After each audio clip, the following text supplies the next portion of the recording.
শিক্ষক দিৱসৰ দিনা চাবুৱাত শিক্ষাগুৰুক সেৱা জনালে কেন্দ্ৰীয় মন্ত্ৰী সৰ্বানন্দ সোণোৱালে।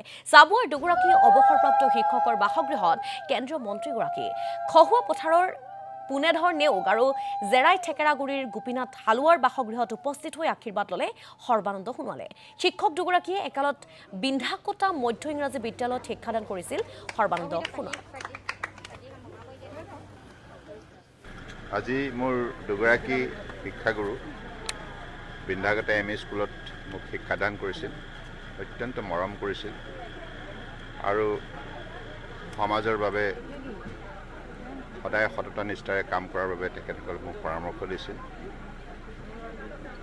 পৰম শ্ৰদ্ধেয় গোপীনাথ হালুৱা ছাৰ, পৰম শ্ৰদ্ধেয় পুনেধৰ নেওগ ছাৰ, দুয়োগৰাকীক আজি এই পবিত্ৰ শিক্ষক দিৱসত মই সাক্ষাৎ কৰিবলৈ আহিলোঁ।